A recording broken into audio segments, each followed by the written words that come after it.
No, I no longer believe Chris Evans would be the perfect Erwin. Let me tell you all about it.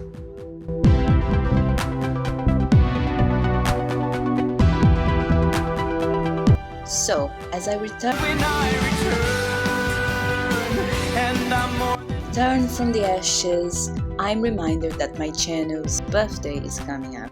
Hey, this is Rainer. I heard it's your birthday. Now, I don't remember if it's June or July, but I know that it's the 16th. I'm pretty sure of that. And to pay homage to that, I decided to bring up the topic that started this channel, AoT LiveAction. Now, I no longer have the video up since I decided to nuke half the catalog of my channel, but I remember the date, almost specifically, not exactly, but I know it was the 16th of June of July of 2019. So my first ever video was about casting for the live action because, well, let's go back to late 2018.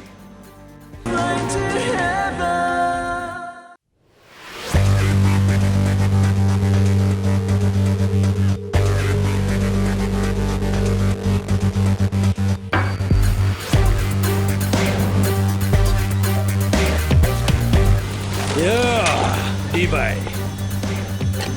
Oh, 大きくなったか?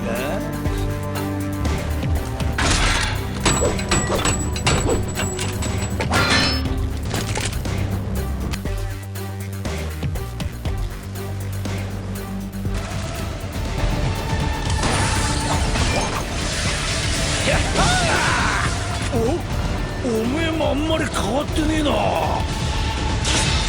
ケニー!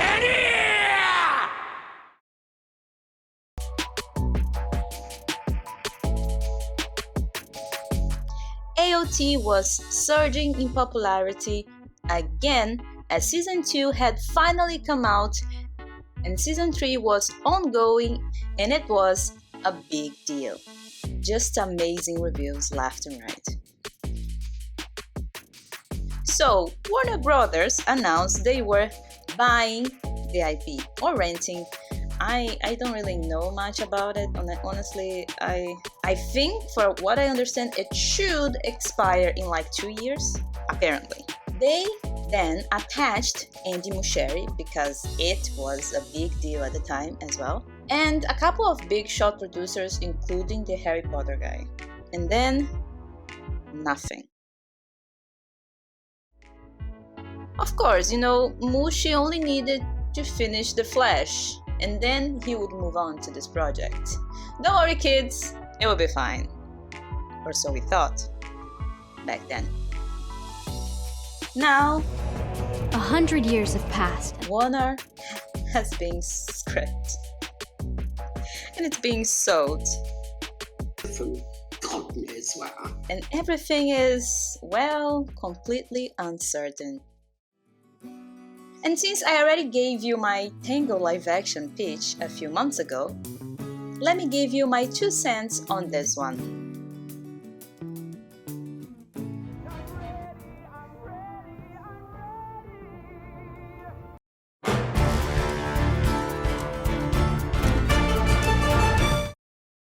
From what I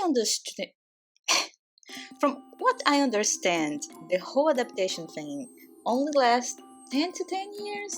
If nothing is produced, they have to renegotiate the contract. Like that whole thing with Fantastic Four in the 90s. It's my guess. Also, I think that will also explain why they keep making so much How to Train Your Dragon content. So, if that's the case, that means that in 2 years, 2028, yes, their timeline ends to produce this. But again, I don't know. And usually, when I throw stuff like that into the zeitgeist, it sticks. Aw, fiddlesticks. So let's see if we get more info about this after I drop this video. So let's start talking about casting. I remember back in the day when I made my video, my first ever video in this channel. Dane DeHaan and Chris Evans were the biggest trends for fan casting in this. And before that, it was Dylan O'Brien to play A. Do you feel old? I feel old.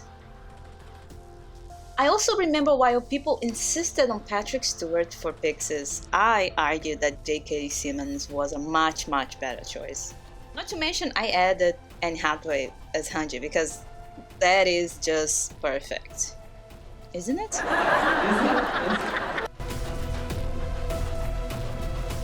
I know you. Do you show your one leg move? Yeah. Sometimes it was very high tech. I would stand on one leg. No, and sort of float around. I hear you're very good at it. Can you show us? We'll put some music on. Put some music on. Make some room. Make some room. Oh, here she goes. Here she goes. Here she goes.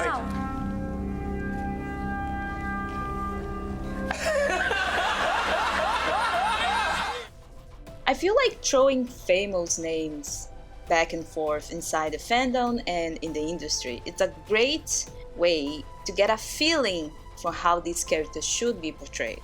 Sure, but I don't think adding famous names to this possible live-action adaptation won't do any good.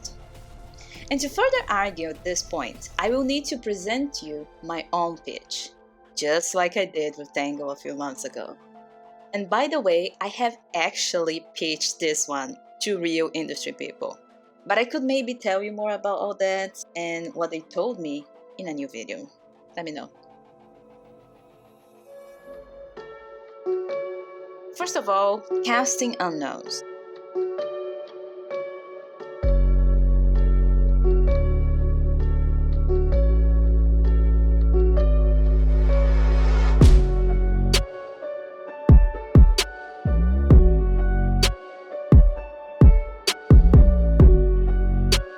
In my first video ever in this channel, I added famous names because that's what we know. We aren't casting directors, we don't have lists of unknown talent. We only have our own TV screens and IMDb to search around. But I need to say what I think now, because it's been 7 years, and I've learned a lot about filmmaking and screenwriting ever since.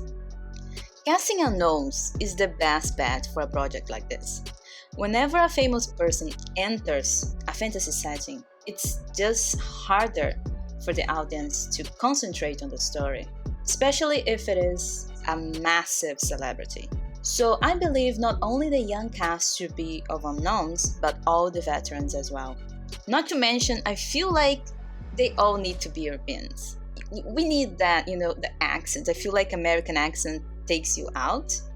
It just sounds more accurate. When you have a medieval looking, sometimes Victorian environment, it sounds better if you have British, like more, not just British, but if you go back in time and see, I remember back when the fandom tried to figure out where those people were from, It's in Europe. It's in Europe. Europe It's is out a of the continent. It's in the EU. in Europe.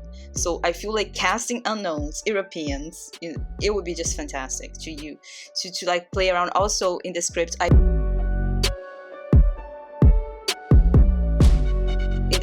play around with them talking other European languages, because if you've been to Europe, if you ever traveled, that's just normal. A lot of people speak English or French or German. It really depends on where you are. They will switch around, Spanish here and there. They will speak multiple languages, and overall, because of the whole influence, maybe I feel like because of the internet, people speak a lot of English now. But it really depends where you are in Europe, so you can kind of have that sense. But people usually speak multiple languages, so I kind of added that in my own script in the background, because it makes sense that these in between themselves, each other, little groups, they would speak in their own languages, and then with everybody they would speak in more English. I even made a little bit of a joke with Sasha's character. If you are a big fan, you know specifically what I'm talking. If you are from Spain, you can kind of see where I went with that one. But again, I can tell you more about my full-on pitch if you want to know more. Let's keep going.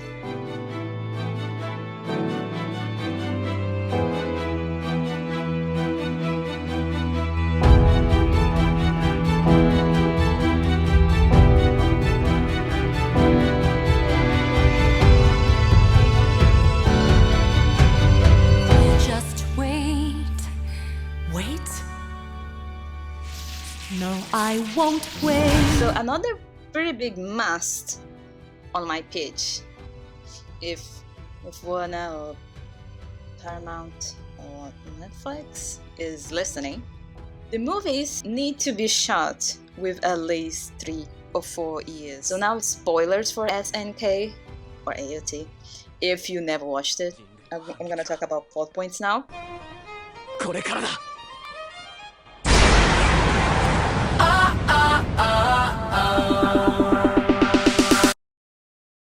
There is a gap of around 4 to 5 years for the main cast, and this can actually be turned into a major selling point. People loved Stranger Things, I listened to last year. One of the main things that added to the nostalgia of that show, and it always does, was watching the actors grow from season to season, until it became kind of a joke.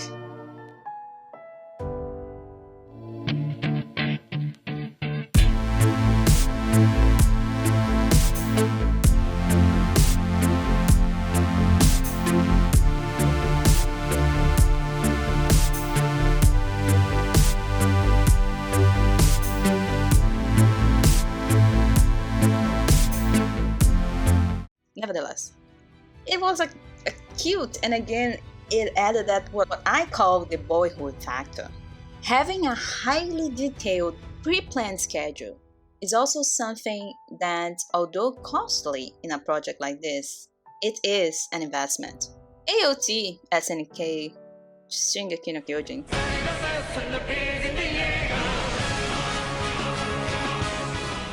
is told out of order. At times,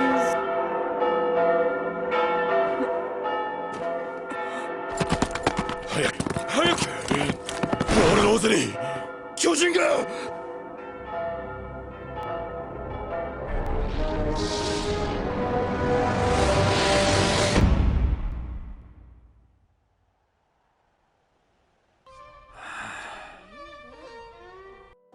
and with multiple flashbacks, you need someone like me who can piece together a nice shooting schedule where we have time to shoot veterans and other scenes while we wait for time to take effect, meaning for the kids to grow up. So now, again, big spoiler warning, because I'm about to detail you into major plot points of the series. We have the main cast, especially the main trio, at ages 9, 10, 11, 12, in some parts of season 1, and later on as well. And later on the show, after some big twists, we also have like the other version, see Bert, Annie, and Rainer, and Marcel, in about the same moment in time. They are a bit older, I feel like about 2-3 years older than the main trio. And also, although isolated, we also see Historia, and she's about the same age as the main trio.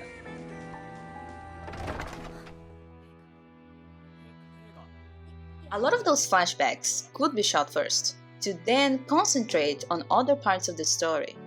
Just concentrate on the veterans, no regrets and other stuff like that.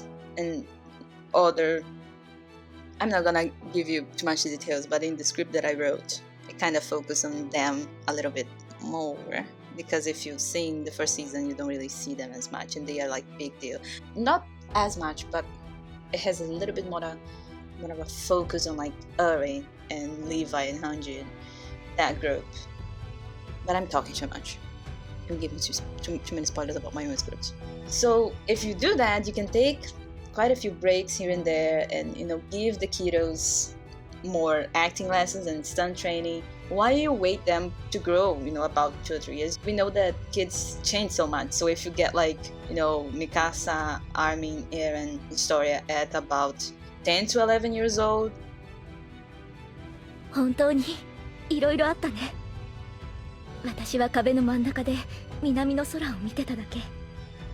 and then you shoot some stuff with them, and then you go to shoot with the other actors, like playing Erwin, Levi, Hanji, and older people like Pixis and things like that.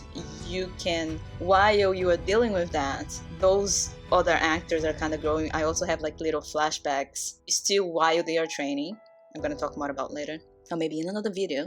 So you can kind of do that, and then once they are like 14, you start shooting the Trust arc.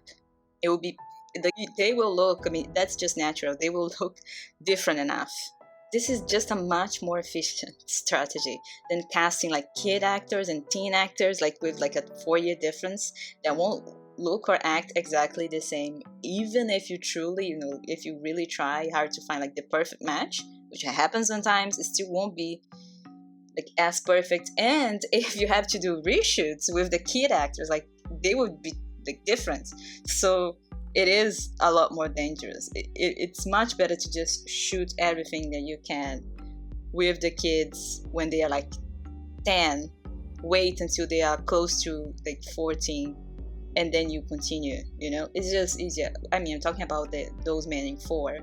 Of course, the other 4, they would be like 12, 13 once you shoot with them, like those scenes. And then, you know, even if this is going to be shown later, again, that's why I call the Boyhood style, you know, because you will prepare footage that will be shown like in 8 years or something, depending on how those movies could be like released. But it's still so effective because you're going back, oh wow, this actor, they're like 20 or something, but we are seeing something that they shot at the very beginning when they started working on this project. So this is just such a nice way to market this.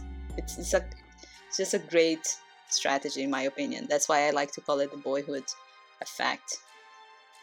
Also, I need to add here how important storyboarding is for movie making in general.